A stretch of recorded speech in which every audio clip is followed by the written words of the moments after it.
Ethiopia, injera is our main food, and it's made of from one of the indigenous crops. It's called teff, and we eat that with variety of dishes, sauces made of chickpeas or beans.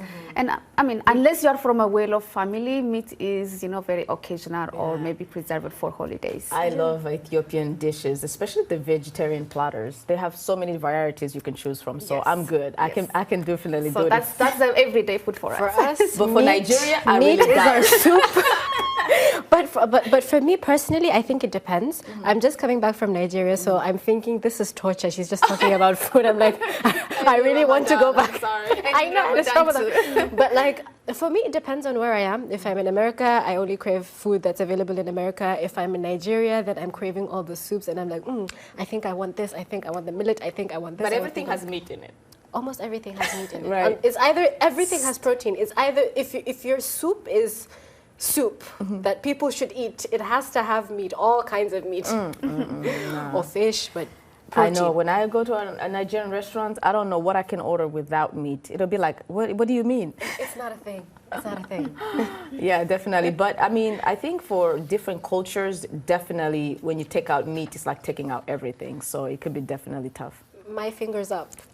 For Nigeria. But for Burundi, for us, really, it's like really 90% a vegan or vegetarian diet. I mean, we have rice, beans, vegetables. I mean, it's really similar like it's really, really easy if you were to go just a vegan or vegetarian diet living in Burundi. Because, I mean, most of the people, really, they live in rural areas. And so when it comes to beans and like spinach and all those things, they eat that every single day. Meat is something that maybe they get once in a while of special occasions. So I think that's probably why you see a lot of diseases that are only in the West. You don't see a lot of cancer in Burundi. Yeah, you don't and see also a lot most people in rural areas I don't think that has really to do with strong. meat. We eat meat all the time. We don't have as much if cancers. it has antibiotic and has all those no, but then everything is no GMOs. No GMOs. Yes. That also matters. Definitely non-genetically modified things, right? Well, meat has been a staple meal on many dinner tables on the African continent. However, the trend of veganism in the West has impacted major African metropolitan cities such as Nairobi, Accra, and Dakar, which are seeing a boom in plant-based restaurants featuring vegetarian-only menu. Yet, many Afro-vegan advocates argue that veganism is not a new trend, but is simply a return to traditional African diet because it originated there. On Our Voices today, we'll discuss how women throughout the diaspora are embracing the Afro-vegan lifestyle and introduce you to a nutritionist who will share some of the benefits of a plant-based diet. Thank you for joining us. Veganism is spreading among South Africa's young, socially aware residents who note that their quest to eliminate animal products from their diets has provoked interesting arguments about the role of meat in African culture and spirituality. VOA's Anita Powell looks at the new wave of Afri-vegans and brings us this report from Johannesburg. Plant-based foods are getting a bigger place at the table in meat-loving South Africa as more and more people experiment with vegetarian and vegan lifestyles. Veganism, which entails cutting out all meat and animal-derived products, is slowly growing globally. A Google Trends report puts South Africa as ranking 14th globally in searches for vegan, the only African nation to rank so high. While there is no official count of how many vegans are in South Africa, the interest has led to a sprouting of vegetarian and vegan restaurants in Johannesburg, the nation's economic hub. And this year, Africa's first large-scale vegan and plant-based exposition will land in Cape Town. Many new vegans cited moral and health reasons, like financial advisor Diala Nayagar, who made the switch last year. And I got introduced to this whole new way of eating, healthy eating, organic type food from plants, and I couldn't believe it. Like I said, it blew my mind, and I got fully involved into it, and haven't turned back. But, say the owners of one of Johannesburg's hippest, newest vegan eateries, vegans don't have to explain themselves to anyone. All I'm trying to do is live a life that's sustainable for me, and that makes me happy. Her business partner, Anesu Mvizo, who is also a medical doctor, says that most people cite health reasons for the switch. Meat is full of saturated fat, and saturated fat is a huge cardiovascular risk. It leads to heart attacks, strokes, It's been implicated in diabetes as well, and your veggies and your fruit don't have that, so, or have very low levels of that. So I think in terms of that, if you're eating the correct portion and you're eating the right thing, then totally a vegan lifestyle can definitely be healthier than a meat-based diet. But veganism can be a lonely road. Many South Africans we approached expressed horror at the thought of giving up meat, which is central to celebrations and spirituality. That's a challenge for many African vegans, including Vijo. Her father runs a cattle farm, and they've debated the high cost of giving up his business, which supports a community in Zimbabwe. In African culture, a big part of a family's net worth is their livestock. Their livestock define the wealth of a family, and so when you slaughter an animal at a gathering, it's seen as you giving of yourself. Whereas getting some vegetables from your veggie patch, it doesn't really equate to the same amount of giving. So I think that that's still something that I think the African continent as a whole will need to grapple with when it comes, and I think that's one of the barriers to veganism for people of African cultures.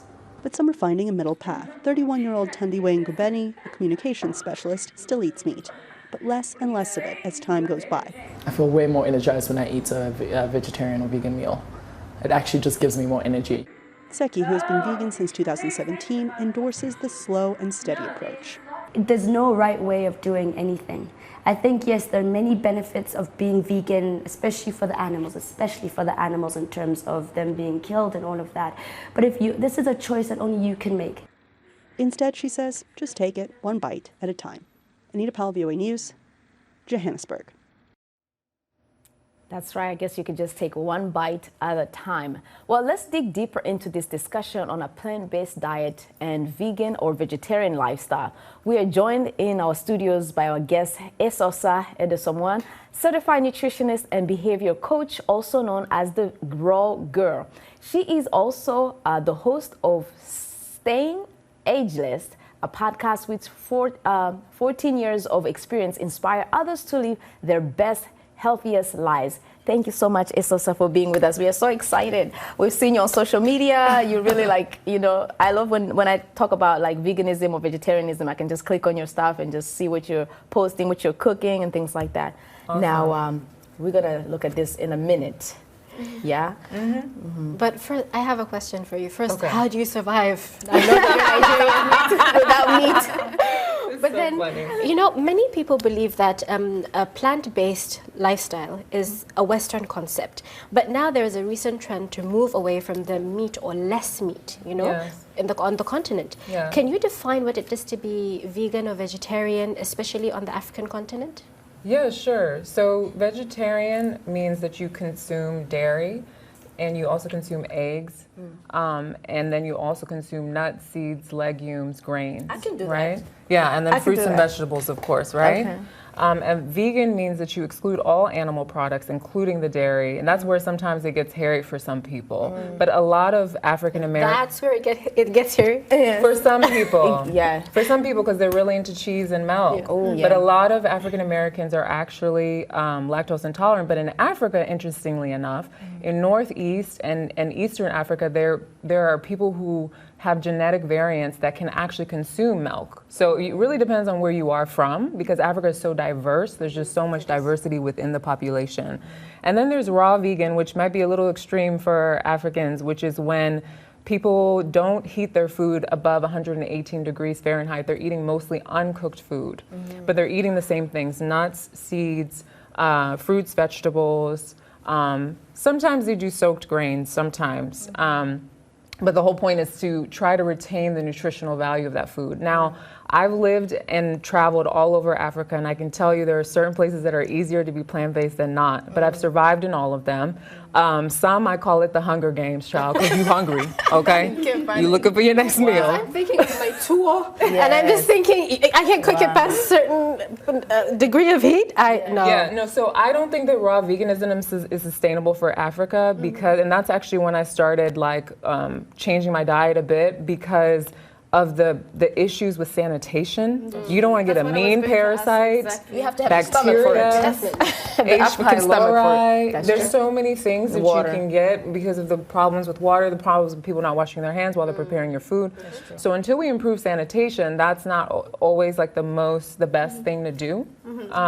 Since we're talking about health here, Yeah. according to the World Health Organization, being a vegetarian has a lot of benefits in fighting diseases like heart disease, cancer. Yes. So can you tell us the benefit of being a vegetarian and vegan in terms of that? How does it help in maintaining healthy lifestyle? For sure. The World Health Organization says that 46% of Africans over the age of 25 have hypertension. I know a ton of Africans who have diabetes, hypertension, a ton of women who have fibroids. A plant-based diet can actually reverse and treat all of those conditions very easily. So it's very helpful for chronic conditions because it's anti-inflammatory, it's a detoxifying diet, you're getting a lot of phytonutrients, antioxidants, so it can also benefit and slow aging. And naturally Africans, like you guys were talking about earlier, naturally Africans, we come from plant-based diets, even though we don't really think like it, because we use a lot of herbs. We use a lot of plants in different ways. Now, some of us, we cook the soup so much, and the vegetables has died. It really has died, like 1 hour. Fellow Nigerians. I'm talking to the Nigerians. Kill the food. But you know, in other places, people are still, you know, keeping those vegetables. Yes, and it's not as hard as you think. Sometimes it's swapping out things. I make a goosey soup with different types of mushrooms. I still use my spinach. I still use my bitter leaves, but I use mushrooms as my quote-unquote meat base. Yes. Okay. You see what I'm saying? So sometimes it's substituting. And really, it's not about vilifying the consumption of meat or animal products, especially because in Africa, we at least have done better. We're not doing factory farming right now. Right. But it really is more so about eating less meat because it's shown that when you're doing it all day, every day, it is not healthy. That's true. And like the average person who's living in a rural setting, they're not eating it every day, all day. So real quick, like you just mentioned the fact that you can swap things. But Yes. there are people who argue that despite that, they're afraid of going on a vegan or vegetarian diet because there are some nutrition that they lose. Yes. So what do you answer to that? Or what should be the answer in terms of making sure you get those nutrition? That's a really great question. Now, over time, the things to be concerned about would be vitamin D. But when you're in Africa, you kind of get more natural. You can't avoid vitamin D. I always feel better there because I feel like the sun gives me that extra energy. So, you know, if you're outside of Africa and you're African, you might need to supplement vitamin D, B12. Sometimes iron can also be an issue. So it's really about being well-rounded because sometimes people are just eating the same thing every single day and they don't have enough nutritional diversity and that leaves them at risk. Especially for women. Yes. And all the things that we need for our Exactly. bones and things like that. Maybe you can tell us a little bit more about that in a minute when we come back. But before we go to the break, let's hear from Purity Wako, Innocent Nasaba, and Claire Nangaja of Uganda's Vegan Society, who share with us their experiences of choosing a plant-based diet in our Your Voice segment.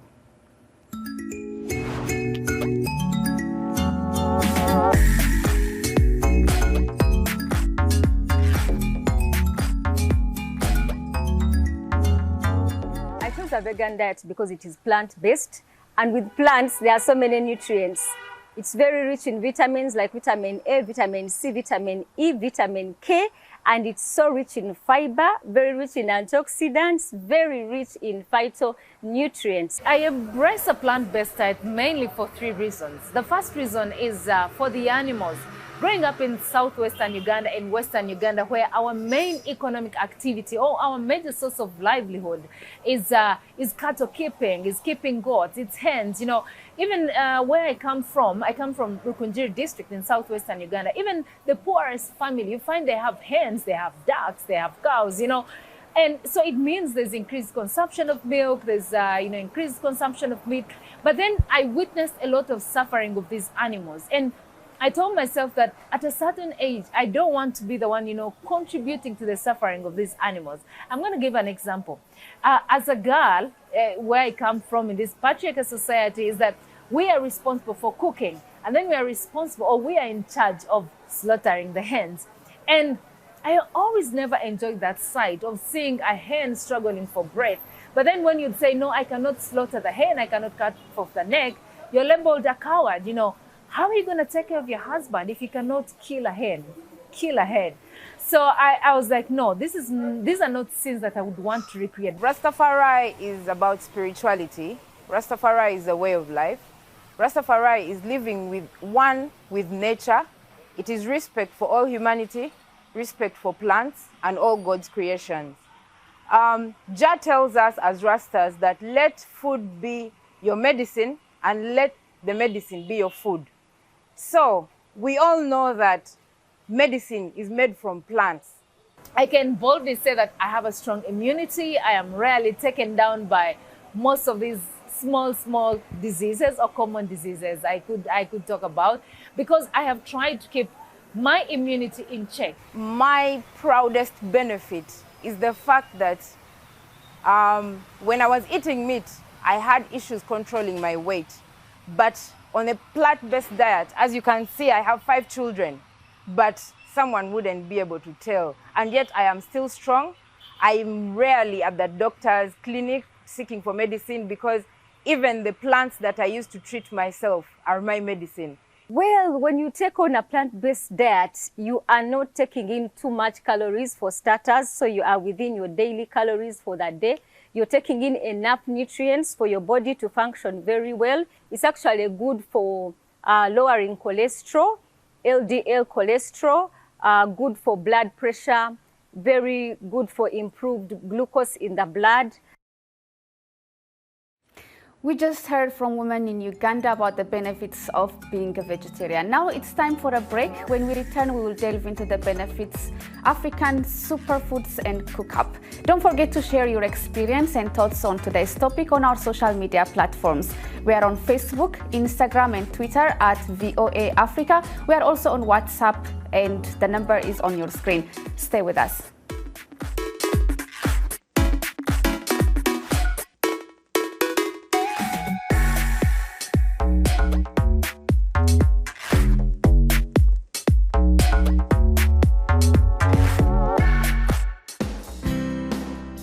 Health, wellness, sport, beauty, medical breakthroughs. Healthy Living cares about your well-being. What are the main health concerns in Africa and around the world? Find out the latest on coronavirus. Connect with our experts and ask them questions. How long does the virus stay? Join me, Lino Khmoudou, in Washington every week on Healthy Living, right here on VOA.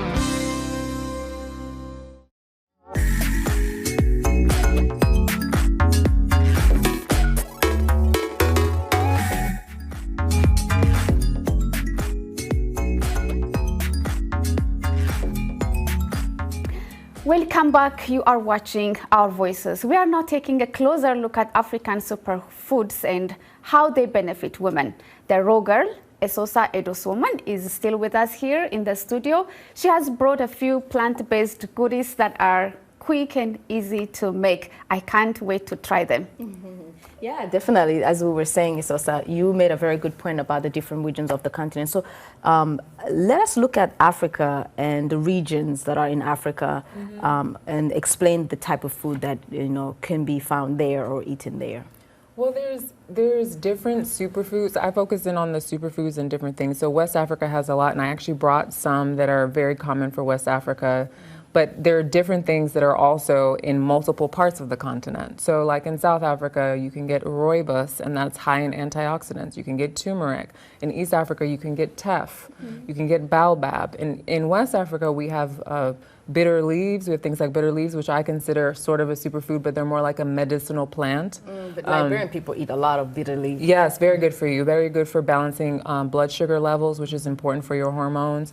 And we have moringa. We also have baobab. We have so many things. Tamarind, which I was introduced to in Sierra Leone. So, there's so many plants in different parts. What we have to do is remember that our ancestors knew what they were doing. So we can always go back to what our grandmothers knew. And sometimes we can make the dishes that we currently eat healthier by changing out certain ingredients. Or cooking them less. That's where I start getting scared when you say changing out certain ingredients, egusi and mushroom. I'm like cooking them less and not just frying them to a point where there are no nutrition left anymore. Exactly. I know we mentioned it earlier, but I still have a question. For example, for pregnant women and even like normal people, when you avoid meat, for example, you don't get the iron, which is very important when you are pregnant, and zinc, which is very important for your immune system. So are there plants or vegetables that can supplement that, for example? Yes, and in your country, so teff is very high in iron. I usually crave it around my cycle for that reason. Moringa has iron in it. Moringa has 92 nutrients and 46 antioxidants. It also has all the 8 essential amino acids, which is very unknown for a plant. This is very, very, very potent for pregnant women because it also increases the levels of prolactin, which is we need to breastfeed. Wow. And then it also... I wish I would have known that when I was pregnant. It actually has been proven to increase birth outcomes. They've used it in pilot studies in Africa. So it's a miracle plant. You can totally have it while you're pregnant. You can have it while you're breastfeeding. It's great. And you can't overdose on some of these things, can you? No, because they're foods. Because they're food-based. When you're doing supplements, you do have to be careful with mega dosing certain supplements, but for instance, a lot of people don't know that taking a large amount of vitamin C can actually help you with all kinds of viruses and even some ailments. But something like baobab has a ton of vitamin C in it as well. So getting it through the food sometimes is easier for people than focusing on popping a pill or you know what we call this? What do you call Garung kuka. And you just as a child just licking it. Really? Wow. Just licking it. Is it sweet? I know. It's a little bit sour. It has it's like sweet and sour at the same time. Yeah. And sometimes you could add sugar to it and whatnot. Oh Lord. So, what about this right here? This you mentioned. Yes, my childhood was quite So this interesting. is actually ugu leaf, but Where is it from?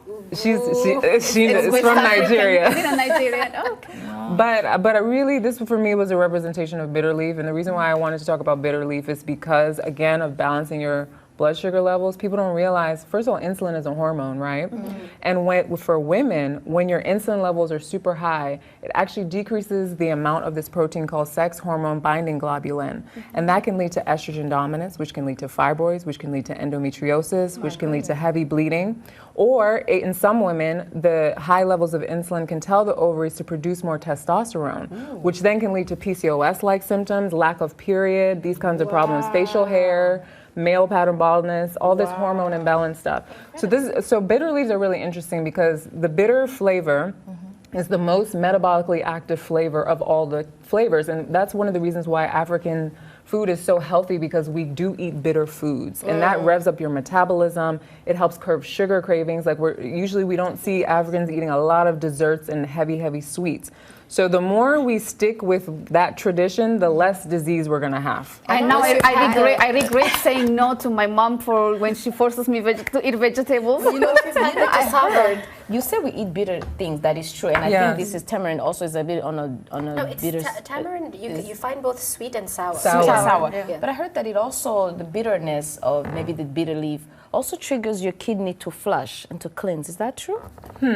I don't know about the kidney flushing. I know that bitter leaves have been used to treat kidney problems, though. So that's probably where that comes from. That's what it is. Okay. Yeah. Well, what do you have for us today? And maybe I can try it and let you guys know. Before she gets It looks like egg. This looks like egg. It does look like eggs. You know, we make custards from tamarind. From tamarind. We make custards. When I was a juice kid, from tamarind. that tamarind was all over. Like the different trees would just drop it, and then as kids we can I try it? Yeah. And you can just maybe as a kid, this was like everywhere. Like a fig. That's like on the candy. inside. Yeah, it was like a little. And this also can be used to treat diabetes, balances your blood sugar levels, can also be helpful. The dried version has been shown to be helpful with hypertension. So these are things we just have around, guys, but they all treat illnesses. That's so good. So this is a different, some people eat bread and egg in the morning. Okay. So I have this is pumpkin seed eggs, and this bread is actually green because it has moringa inside. So it's just to show you how you can incorporate these superfoods. So I literally cooked the bread with almond flour, tapioca flour, which could also be like a cassava flour, and moringa. Okay. No egg in it. No egg, no like dairy eggs. in any of this. Oh, wow. I just Yeah. have to say this is It looks just like eggs.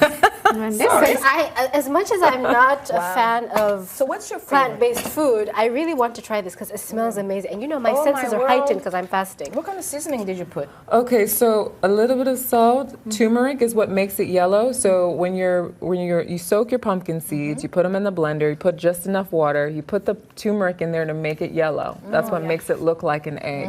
Then I add some garlic powder, sometimes onion powder, some salt, and that's pretty much it. And Amazing. guys, I think I- the other benefit I think in all this is also, in addition to protecting the health of your body, it also protects the environment, right? Avoiding meat, it helps preserve the environment and fight climate change. And likewise, what you do is, you don't just talk about it on your social media. You actually show them how to do it. Guys, you can actually go on her social media.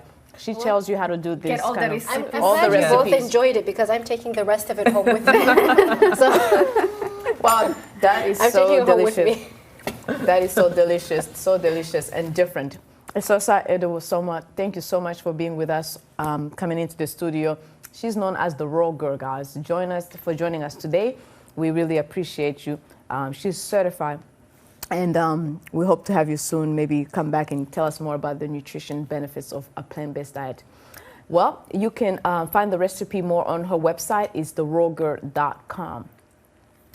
That's it for us this week. We thank you for being with us on behalf of VOA and hear our voices. Oriani Tangishaka, I appreciate you. Have a good day.